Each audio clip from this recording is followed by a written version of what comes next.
चलिए बच्चों, स्वागत है आप सभी का हमारे YouTube channel success coaching classes bye RS sir में। आज हम लोग पढ़ने वाले हैं नवोदय का चैप्टर नंबर 5 लघुत्तम समापवर्त एवं महत्तम समापवर्तक, जिसे ल स और म स भी बोला जाता है और इसे इंग्लिश में कहते हैं एलसीएम एंड एचसीएफ। तो सबसे पहले हम जानेंगे कि ल स क्या होता है। तो जब किसी भी दो या दो से अधिक संख्याओं को अगर उनका हम ल स निकालते हैं तो उनका ल स वह छोटी से छोटी संख्या होती है कि उनका लस वह छोटी से छोटी संख्या होती है जो उन संख्याओं से पूरी तरीके से डिवाइड हो जाता है, यानी कि पूरी तरीके से भाग चला जाता है, वो उनका क्या कहलाता है, लस कहलाता है। अब आप उदाहरण से समझिए। तो सबसे पहले आपको लस ज्ञात करने की हम दो विधियां बताएंगे। तो पहला विधि है आपका भाग विधि और दूसरा है आपका गुणनखंड विधि। तो लस विधि चलिए देखते हैं, यानी कि सॉरी आपका भाग विधि कैसे निकाला जाता है। तो ये रहा आपका प्रश्न 16, 24, 36 और 54 का लस ज्ञात कीजिए। अब हम इसी प्रश्न को एक बार भाग विधि से बनाएंगे, इसी प्रश्न को एक बार गुणनखंड विधि से। आंसर दोनों से सेम आएगा बट बनाने का तरीका अलग हो जाएगा। तो चलिए ध्यान से देखिए। सबसे पहले 2 से डिवाइड होगा 8 बार में, 2 अट्ठे 16, 2 बार हम 24 और 2 18 36 और 2 से 27 बार में कट जाएगा 54। चलिए आगे देखिए 2 से, अभी भी 2 से डिवाइड होगा। यह 27 कैसे आया, 2 से 2 दूनी 4, एक बच्चा 14 हो जाएगा और 2 सत्ते 14। क्लियर है, ध्यान से देखिए भाई। 2 चौं 8, 2 छक्के 12, 2 निया 18 और 2 के पाड़ा में 27 नहीं आता, लिख दीजिए। चलिए आगे बढ़िए। 2 से 2 दूनी 4, 2 तिया 6 और 9 नहीं आता, रहने दो। 27 भी नहीं आता, रहने दो। चलिए आगे बढ़िए। अभी भी 2 से डिवाइड होगा, 2 है तो एक बार में जो नहीं आता उसे कुछ नहीं करना, चुपचाप उतार देना। अब किससे डिवाइड होगा, 3 से। चलिए 3 से डिवाइड करो, एक तो चला गया है, 3 एकम 3, 3 तिया 9 और 3 निया 27। अभी भी 3 से डिवाइड होगा, 3 एकम 3 और 3 तिया 9। अभी भी किससे डिवाइड होगा, 3 से, 1 1 1 और ये 3 एकम 3। इस तरीके से करना क्या है, आपको लस निकालना है। अब आपको यह तो हो गया निकालने का तरीका। अब लस क्या होगा, इनका करो आपस में गुणा, तो ये हो जाएगा आपका, नीचे दिख रहा है ना, चलो दिख जाएगा। तो इनका गुणा करो, लस निकालेंगे तो क्या हो जाएगा, 2 इंटू 2 इंटू 2 इंटू 2, कितने बार हो गया, 4 और 3 बार में है आपका 3, 1 2 3, सबका क्या करेंगे, गुणा। वही आपका क्या होगा, लस। करो गुणा, 2 दूनी 4, 4 दूनी 8, 8 दूनी 16, 16 तिया 48, 48 तिया 144 और 144 में 3 का मल्टीप्लाई करो, कितना आएगा, 432। कितना आ जाएगा आंसर, 432। इस तरीके से आपको लस निकालना है। ये है आपका भाग विधि। अब चलिए इसी प्रश्न को हम देखते हैं गुणनखंड विधि से कैसे निकाला जाता है। ठीक है, चलिए अब गुणनखंड विधि में एक एक को आपको उठा उठा करके बनाना है। तो सबसे पहले देखिए ध्यान से, 16 है इसका, फिर 24 है, फिर 36, फिर 54। अब ध्यान से देखिए, ये गुणनखंड विधि है। कैसे बनेगा, ध्यान से। सबसे पहले ये 2 से डिवाइड होगा 8 बार में, फिर 2 से डिवाइड होगा 4 बार में, फिर 2 से डिवाइड होगा 2 बार में, फिर 2 से डिवाइड होगा 1 बार में। क्या इतना समझ में आ रहा है, चलिए आगे देखिए। 2 से डिवाइड होगा 12 बार में, 2 से डिवाइड होगा 6 बार में, 2 से डिवाइड होगा 3 बार में और 3 से डिवाइड होगा 1 बार में।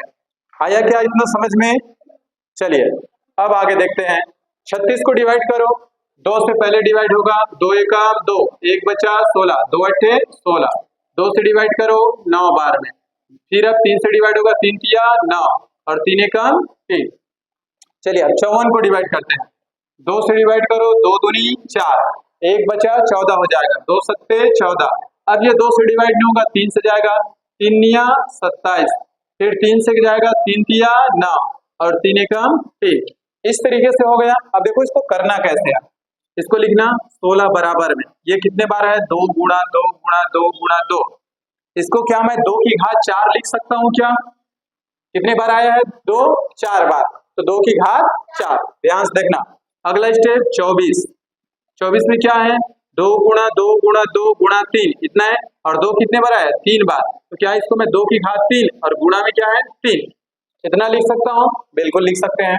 आगे बढ़िए। 36, 36 में क्या है, 2 गुणा 2 और 3 गुणा 3, तो इसको लिखूंगा 2 की घात 2 गुणा 3 की घात 3, सॉरी 3 की घात 2। अगला है आपका 54, ध्यान से देखना, ये आपका गुणनखंड विधि है भाई। कितने बार है? 2 एक बार और 3 कितने बार है? 3 बार। तो इसको कैसे लिख सकता हूँ? 2 गुणा 3 की घात 3। क्या इतना लिखा जा सकता है? अब आपको इसमें पता करना है लसा।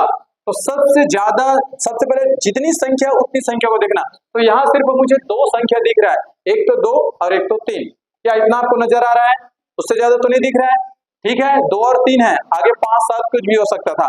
तो जितनी बड़ी घात है उसी संख्या को लिखना है। तो 2 में सबसे ज्यादा घात किसमें दिख रहा है? क्या 2 की घात 4 है? क्या 2 की घात 4 है? हम इसका लस निकालेंगे भैया। तो 2 की घात 4, सबसे बड़ी घात को लिखना है लस में। तो इसी में देख रहे, देखो इसमें 2 की घात 3, इसमें 2 की घात 2, इसमें 2 की घात कुछ नहीं है, मतलब 1 रहता है।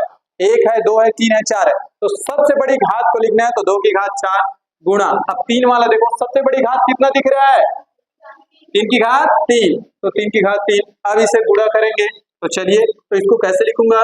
2 गुणा 2 गुणा 2 गुणा 2, 4 बार है, 4 बार लिखेंगे। आगे चलो, 3 कितने बार है? 3 बार, 3 गुणा 3 गुणा 3, और इनका गुणा करूंगा तो कितना आएगा? आंसर आएगा 432। दोनों से आंसर एक ही आएगा, बट दोनों का तरीका क्या है? अलग है। ये आपका भाग विधि कहलाता है और ये आपका गुणनखंड विधि कहलाता है। और आपको जो विधि अच्छा लगता है उस विधि से बनाइए, लेकिन आपको सबसे ज्यादा इस भाग विधि का इस्तेमाल करना है, ये ज्यादा बेहतर होगा आपके लिए। तो आप भाग विधि से बनाइए। ये तो आपको समझाने के लिए था कि गुणनखंड विधि भी है बनाने की प्रक्रिया, तो आपको जो अच्छा लगे उससे बनाइए। तो ये रहा आपका लस ज्ञात करने की 2 विधियां। चलिए अब देखेंगे मासा। ये तो सिर्फ अभी हम लोग सीखे हैं लस निकालने की विधियां, फिर अभी बहुत सारे सवाल भी हल करना है इससे रिलेटेड। तो अब हम ज्ञात करेंगे मासा कैसे, किसे कहते हैं, मासा कैसे निकाला जाता है। और मासा का पूरा नाम है महत्तम समापवर्तक। नाम को याद रखना, ये महत्तम समापवर्तक है, महत्तम समापवर्त्य नहीं है, ठीक है ना भाई। तो मासा वह होता है कि जब 2 या 2 से अधिक संख्याओं का मासा वह महत्तम संख्या है, यानी कि वह बड़ी से बड़ी संख्या है जिससे दी गई सभी संख्याएं क्या होता है? पूरी तरीके से विभाजित हो जाता है। वो आपका क्या कहलाता है? मासा कहलाता है। तो चलिए उसको निकालने की विधियां देख लेते हैं। इसकी भी निकालने की 2 विधियां हैं, एक तो मासा और एक तो सॉरी एक है आपका भाग विधि और एक है आपका गुणनखंड विधि। तो चलिए देखते हैं दोनों विधि कैसे बनाते हैं। तो आपका सवाल है 12, 18 और 24। तो भाग विधि देखेंगे 12, 18, 24, और गुणनखंड विधि में इसको सिंगल सिंगल करके बनाना है, 12, 18 और 24। तो सबसे पहले मैं आपको भाग विधि बता रहा हूँ। तो इसमें करना क्या है कि सबसे पहले आपको 2 संख्याएं लेना है और उसमें से बड़ी संख्या को छोटी संख्या से भाग देना है। तो ये रहा आपके सामने भी 2 संख्या, इसमें बड़ा कौन है? 18, और छोटा कौन है? 12। तो बड़ी संख्या को छोटी संख्या से भाग देना है। और चलिए देखिए ध्यान से कैसे निकाल लेते हैं भाग विधि से मासा। 12 से इसको डिवाइड करो, कितने बार जाएगा? 1 बार। 12 एकम 12, घटाने पर कितना आएगा? 6। अब यहाँ पर जो शेषफल बचा है, इससे ये वाला जो भाजक है उसको क्या करना है? आपको भाग करना है। ध्यान से समझना, यहाँ पर जो शेषफल बचा था उससे ये वाले भाजक को क्या करना है? भाग करना है। तो 6 से कितने बार जाएगा? 2 बार, 6 दूनी 12, और तब तक डिवाइड करना है जब तक शेषफल 0 नहीं हो जाता। तो यहाँ पर 0 हो गया। अब अभी यहाँ पर अब भाजक कौन है? आपका 6। इसी से आपको नेक्स्ट संख्या को भी भाग देना है। तो इस 6 से अब अगली संख्या को भाग दीजिए। तो अगली संख्या क्या है आपका? 24। 6 से कितने बार में कट जाएगा? 6 चौक 24। तो ये तो पूरी तरीके से कैंसिल हो गया। अंतिम में जो आपका भाजक बचता है, तो भाजक कौन है आपका? 6। तो यही आपका क्या हो जाएगा? मास। तो ये कहलाता है आपका भाग विधि। तो इसका आंसर कितना हो जाएगा? 6 हो जाएगा। इस तरीके से निकाला जाता है भाग विधि में मास। क्लियर हुआ क्या? ठीक है भाई। चलिए अब आप लोग देख लीजिए गुणनखंड विधि कैसे करना है। तो सबसे पहले 12 को डिवाइड करेंगे 2 से, 2 छक्के 12, 2 तिया 6 और 3 एकम 3, इसका हो गया। चलो 18 को 2, 2 निया 18, अब ये 2 से डिवाइड नहीं होगा, 3 से जाएगा, 3 तिया 9 और 3 एकम 3। क्लियर है? चलिए इसको 2 से डिवाइड करो, 2 एकम 2 और 2 दूनी 4, 2 से डिवाइड करो, 2 छक्के 12, 2 से डिवाइड करो 3 बार में, अब ये 3 से जाएगा, 3 एकम 3। अब वही प्रक्रिया है, मैं आपको बताया हूं, लिखो 12 बराबर कितना आया, 2 गुणा 2 गुणा 3। अब इसमें कि 2 कितने बार आया है, 2 बार, तो 2 की घात 2। ऐसे करना तो ज्यादा समझ में आएगा आपको। और गुणा में क्या है 3, क्योंकि 3 अकेले है तो अकेले ही रहेगा। क्लियर है। चलिए अगला है आपका 18, क्या है 2 इंटू 3 इंटू 3, तो इसमें हो जाएगा 2 गुणा 3 की घात 2। अगला है आपका 24, 2 गुणा 2 गुणा 2 गुणा में 3, तो 2 कितने बार आया 3, तो 2 की घात 3 और गुणा में 3। अब यहाँ पर ध्यान से सुनना, मासा कैसे निकाला जाता है गुणनखंड विधि से, तो मासा निकालिए। चलिए ध्यान से देखिए, ठीक है। तो यहाँ पर सबसे कम घात वाले को लिया जाता है और लस में अभी हम लिए थे सबसे ज्यादा वाले घात को। तो यहाँ 2 है और 3 है, ठीक है। 2 वाले में सबसे घात कम में है, इसमें है, तो 2 की घात 1 यानी कि 2 ही होगा, गुणा 3 वाले में देखो सबसे घात कम है 3, इसमें भी 3 इसमें भी 3, एक को ही लिखना, तो 3 हो जाएगा। तो इसका आंसर कितना हो जाएगा, 2 तिया 6। तो इस तरीके से आपका आंसर क्या हो जाएगा 6। देख लीजिए यहाँ भी 6, यहाँ भी 6, ठीक है। तो ये आपका भाग विधि था और ये आपका क्या है गुणनखंड विधि है। इस तरीके से आपको क्या करना है, मासा निकाला जाता है। आई होप आपको मासा निकालने के ये दोनों तरीके समझ में आ गया होंगे। अब हम कुछ प्रश्न की ओर चलते हैं। चलिए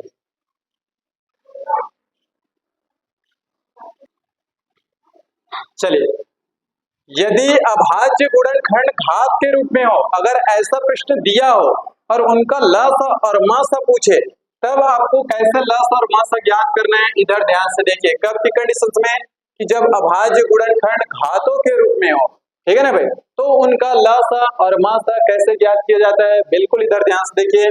तो यह रहा देखो 3, 17, ये आपका 25 और ये आपका क्या है 8। तो अगर इस तरीके से प्रश्न दिया हो, ठीक है, या तो इसको ऐसे कर लीजिए, प्रश्न को चेंज कर लो, 2 कर लो,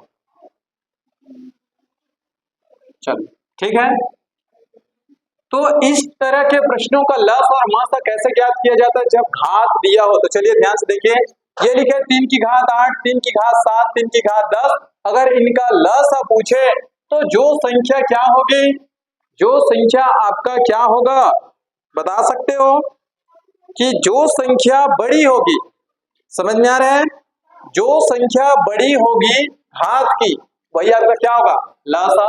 तो इसका लसा क्या हो जाएगा 3 की घात 10। क्या समझ में आया क्या, फिर से सुन लीजिए। जब क्या हो अभाज्य गुणनखंड घातों के रूप में हो, दिख रहा है ना ऊपर वाला, तो क्या आ जाता है घात, क्या पढ़ते हैं उसे घात।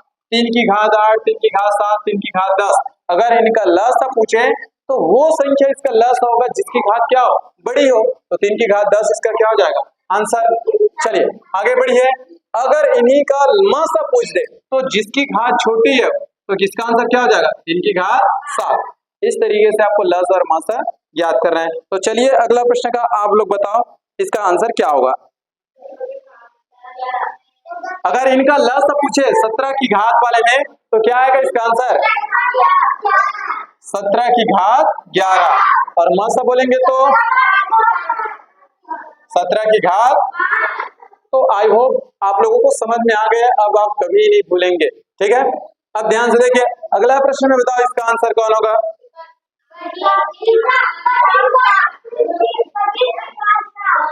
कौन आएगा, यही होगा आंसर। लसा क्या होगा जो घात बड़ी थी। अच्छा मासा क्या होगा 25 की घात। अच्छा अब जरा इसमें बताओ तो, चलिए जब घात क्या हो ऋणात्मक हो, दिख रहा है ना, इस बार घात धनात्मक नहीं है, इस बात का याद रखना भाई। तो घात आपका क्या है ऋणात्मक है, तो आपका आंसर क्या होगा, तो जो घात की छोटी होगी, समझ में आ रहा है ना, जो घात छोटी होगी, तो जिसकी घात छोटी होगी वही आपका क्या होगा लसा। कब की कंडीशन में, जब घात क्या हो ऋणात्मक और इधर क्या था भी धनात्मक, प्लस है सो नहीं किया जाता प्लस को, समझ में आ रहा है ना। अब यहाँ पर माइनस है तो उसको लिखा जाएगा, तो इसमें छोटा कौन दिख रहा है -3, तो इसका लसा क्या हो जाएगा 2 की घात -3 और मासा क्या हो जाएगा -10। इस तरीके से अभाज्य गुणनखंड अगर घातों के रूप में हो तो उनका लस और मासा ज्ञात किया जाता है। चलिए आगे अगला प्रश्न देखते हैं, कुछ और सवाल। चलिए बच्चों, अब इधर ध्यान दीजिए। अब हम सीखेंगे भिन्नों का लस व मस कैसे ज्ञात किया जाता है। तो आपके सामने में एक प्रश्न दिख रहा है, ये आपको भिन्न के रूप में दिख रहा है। इससे पहले हम लोग भिन्न वाला चैप्टर पढ़ चुके हैं, पढ़े हैं, दिख रहा है ना प्रश्न भाई। तो अब आपको इसका लस और मस ज्ञात करना है। तो अगर आपको लस पूछेगा, अगर आपको भिन्न का लस पूछेगा, तो ऊपर वाले का यानी कि अंश का क्या करना है, लस, और नीचे वाले का क्या करना है, मास। यहाँ जो पूछा रहेगा वही ऊपर वाले का होगा। तो ऊपर वाले का लस यानी कि अंश का लस, और नीचे वाले का मास यानी कि हर का मास। अगर इसी प्रश्न में आपको पूछ दिया जाए भिन्नों का मास क्या होगा, भिन्नों का मासा क्या होगा, तो अंश का निकालना है मासा। अगर मासा पूछेगा तो ऊपर वाले का मासा, और अगर लसा पूछेगा तो ऊपर वाले का लसा, फिर नीचे वाले में जस्ट उसका विपरीत कर देना। अगर मासा है तो लसा, और अगर लसा है तो नीचे में मासा। क्या इतना आपको समझ में आ गया? अब चलिए इस प्रश्न को सॉल्व करते हैं। इस प्रश्न का हमको दोनों आंसर लाने हैं, लसा भी निकालना है और मासा भी निकालना है। तो अंश का लसा, तो अंश का लसा निकाला जाएगा, किसका किसका लसा निकालना है, 5, 35 और 20 का लसा। ठीक है, चलिए फिर नीचे वाली संख्या क्या है, 27, 81 और 21 का मासा। क्लियर है? चलिए उसी प्रकार इस वाले प्रश्न में अभी निकालेंगे, ध्यान से देखना। इसमें मासा बोले तो अंश का मासा, तो अंश आपका क्या है, 5, 35, 20 का मासा, और नीचे में क्या है आपका 27, 81 और 21 का लसा। इस तरीके से आपको निकालना रहेगा। तो चलिए पहला प्रश्न यानी कि भिन्नों का लसा ये ज्ञात करते हैं। तो 5, 35 और 20, तो ऐसी संख्या सोचिए उनका लसा निकाले तो वो संख्या 5 से, 35 से, 20 से, तीनों से डिवाइड हो जाए। तो आप चाहो तो आपको मालूम भी होना चाहिए, और नहीं मालूम तो आपको निकालने आना चाहिए। निकालने आता है सबको? आता है? कैसे निकालते मालूम है ना? चलिए तो इनका लसा निकालेंगे, तो इस तरीके से इनका लसा निकाला जाता है। इनका गुणा करो, ये हो जाएगा 2 दूनी 4, 4 पंचे 20 और 20 सत्ते 140। तो इसका लसा कितना आ गया, 140। अब बस हमको इनका मासा निकालना है। तो मासा निकालते कैसे, गुणनखंड विधि से निकाल लो, 27 का, 81 का और 21 का। तो मैं आपको बता देता हूँ, इसको जब आप हल करेंगे तो तीनों से क्या निकल के आएगा, 3। 3 वो इनका मासा है, 3 वो संख्या है जो इन तीनों को क्या करता है, पूरी तरीके से डिवाइड करता है। ठीक है भाई, 3 वो संख्या है, 3 वो संख्या है जो 27, 81 और 21 को डिवाइड करता है। तो आपका आंसर क्या हो जाएगा, यहाँ पर मासा निकालेंगे तो 3। आप लोग यहाँ पर निकाल के देख सकते हैं इस तरीके से। तो इस तरीके से आप निकालेंगे भिन्नों का लसा और मासा। ठीक है, निकाल लेंगे आप लोग भिन्नों का मासा। क्या आप लोग इसका मासा निकाल सकते हैं? निकाल लेना भाई, नहीं आएगा तो फिर बता देना। चलिए अब इसका देखते हैं, इसका क्या निकलेगा। चलिए ध्यान से देखना। अब इस बार जस्ट उल्टा है, इसी को नीचे में मत कर देना। 5, 35 और 20 का मासा लिखना है इस बार। किसका निकालना है, मासा। तो आपको ऐसी संख्या सोचना है जो संख्या आएगा वो इनसे पूरी तरीके से डिवाइड होना चाहिए। समझ में आ रहा है ना? ऐसी संख्या सोचो जो 5, 35 और 20 ये क्या हो जाना चाहिए, तीनों डिवाइड हो। तो इनका मासा कितना हो जाएगा, इनका मासा हो जाएगा 5। ठीक है, देखो भाई इस प्रश्न में जब मासा निकालेंगे तो आंसर कुछ दूसरा आ रहा है। अब इनका लसा निकालो, 27, 81 और 21 का। तो चलिए निकाल लीजिए, 27, 81, 21। क्या ये तीनों संख्या 2 से डिवाइड हो सकता है क्या? तो नहीं होगा, 3 से ट्राई करो। 3 27, 3 दूनी 6, 1 बचा, सॉरी 2 बचा, 3 सत्ते 21 और 3 सत्ते 21। चलो फिर से 3 से डिवाइड होगा, 3 तिया 9 और 3 निया 27। 3 के पाड़े में 7 नहीं आता, रहने दो। ठीक, फिर 3 से 3 एकम 3, 3 तिया 9 और 7 नहीं आता, रहने दो। फिर 3 से जाएगा, 3 एकम 3 और 7। अब किससे जाएगा, 7 से, जो संख्या है उससे ही जाएगा। अब इनका गुणा कर लो, करो गुणा, 3 तिया 9 और ये फिर गुणा करेंगे तो 9 और 9 निया 81 और 81 में 7 का गुणा करो, कितना होगा 7 और ये 7 अट्ठे 56। क्या 567 होगा क्या? तो यहाँ पर कितना आएगा, 567। इस तरीके से आप भिन्नों का लसा और मासा ज्ञात कर सकते हैं।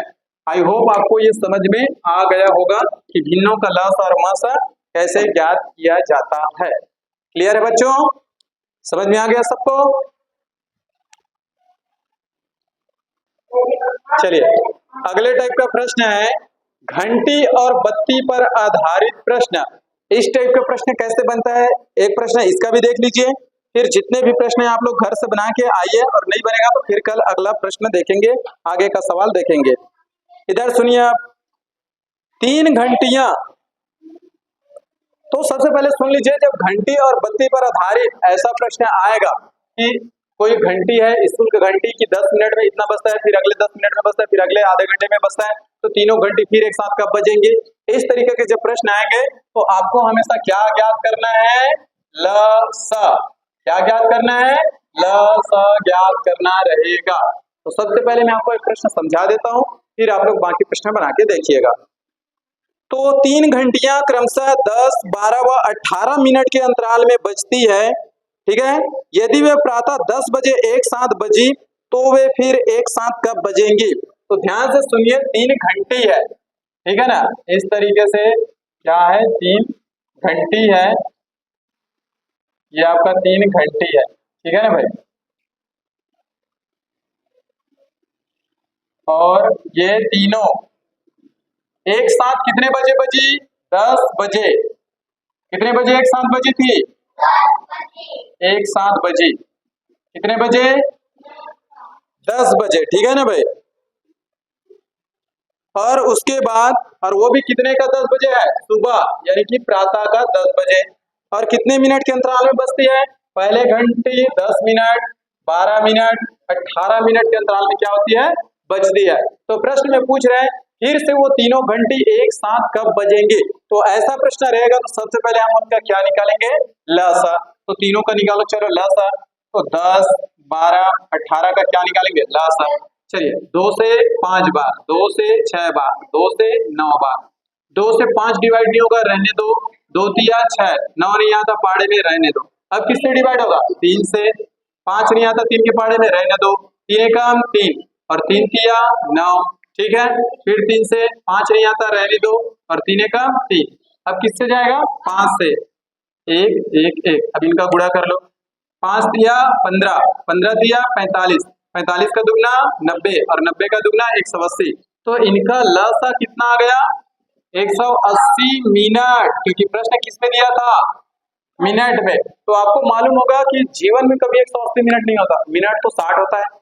तो 180 मिनट को बदलेंगे तो किससे डिवाइड करेंगे, अगर मैं इसको घंटे में बदलूं तो 180 को 60 से डिवाइड करना, तो किसमें बदल जाएगा, घंटे में। 1 0 से 1 0, 6 से डिवाइड होगा 3 बार में, तो कितना हो गया, 3 घंटे। समझ में आया क्या? तो 3 घंटे बाद ये तीनों घंटे फिर से एक साथ बजेंगे। तो कितने बजे प्रश्न में पूछा था, कितने बजे एक साथ बजी थी, पहले 10, उसके बाद 3 घंटे बाद तो कितना बज जाएगा, 1 बजेगा। तो कौन सा 1 बजेगा, रात का 1 बजेगा कि दोपहर का 1 बजेगा? तो इसका आंसर हो जाएगा दोपहर का 1 बजे, फिर से ये तीनों घंटी एक साथ बजेंगे। इस तरीके से घंटी वाला और बत्ती वाला प्रश्न आएगा, जो ट्रैफिक बत्ती है कि नीली, पीली और लाल बत्ती एक साथ इतने समय में जलती है, तो फिर एक साथ कब जलेगी, इस तरीके से प्रश्न आएगा। तो आपको लसा लेकर के निकालना रहेगा, और जैसे ही उससे मिनट में बोला, ज्यादा मिनट होगा तो उसको आपको घंटे में चेंज करना रहेगा, सेकंड रहेगा तो मिनट में चेंज करना रहेगा, इस तरीके से आपको बनाना रहेगा। तो आज की क्लास यही ओवर करते हैं, बाकी की जो सवाल है वो कल देखेंगे, ठीक है बच्चों।